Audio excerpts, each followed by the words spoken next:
Malika Dudley, a meteorologist who works for a television station on Maui, has described the grim situation to BBC Breakfast. She had spoken to one woman who jumped over a seawall into the ocean, where she remained for 7 hours to escape the flames. The woman's neighbor died next to her in the water, she said. Another woman said she had seen bodies in charred cars as they tried to escape Lahaina.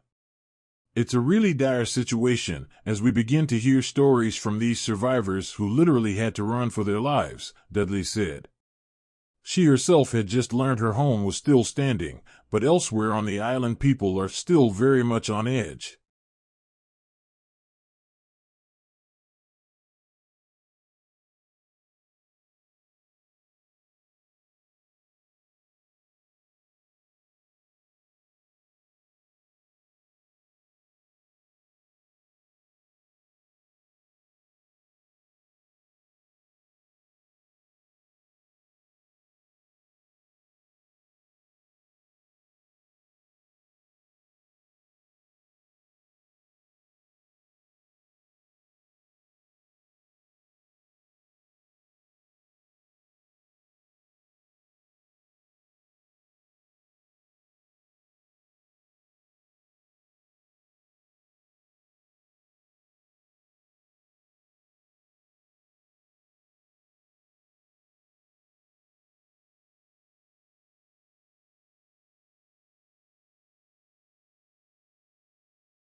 In a press conference held in the last few hours, Hawaii's governor called the fires the largest natural disaster in Hawaii state history and said 80% of historic town Lahaina is gone. A total of 53 bodies have been recovered.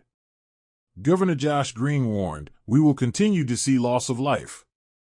Authorities estimate about 1,000 people are still missing, although many could be out of reach due to downed communication lines in Lahaina in the west. The blaze ripped through the town so quickly survivors had to jump into the sea to avoid the flames.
None of the fires on Maui are 100% contained and conditions remain dangerous and unpredictable. Firefighters say tens of thousands of tourists have been evacuated and 11,000 people are without power on the western half of the island. President Joe Biden has declared the fires a major disaster, meaning the federal government will provide rescue and recovery funds.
Earlier, I spoke with mother of 3T Dang, who jumped with her kids into the ocean to escape the flames at Lahaina.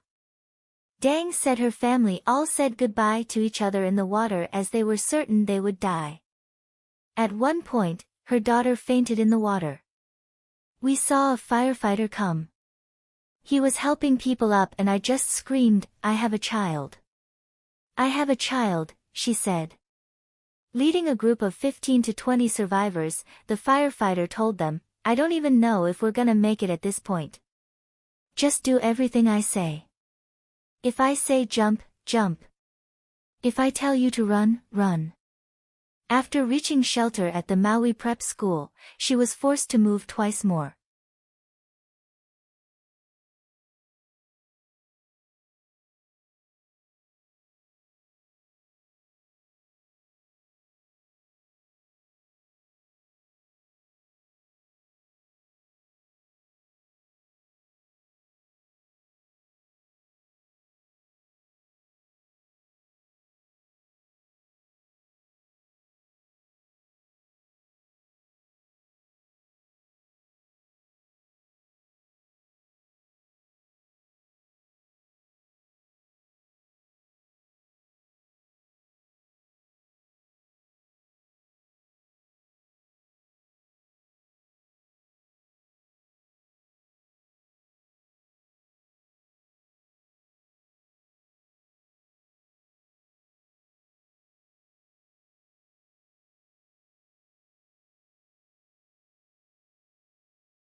We're nearing the end of a third day of wildfires, still burning across the central island of Maui and to a lesser extent on Hawaii's Big Island. The blaze was most intense along the western coast of Maui, gutting Lahaina, a popular tourist town, and destroying hundreds of homes. That fire is now about 80% contained, authorities said. In the middle of the island, the Pulehu fire has been 70% contained. Officials are still assessing a third blaze in upcountry Maui. On neighboring Big Island, there are at least 3 big blazes there too, but officials on Thursday said they were under control.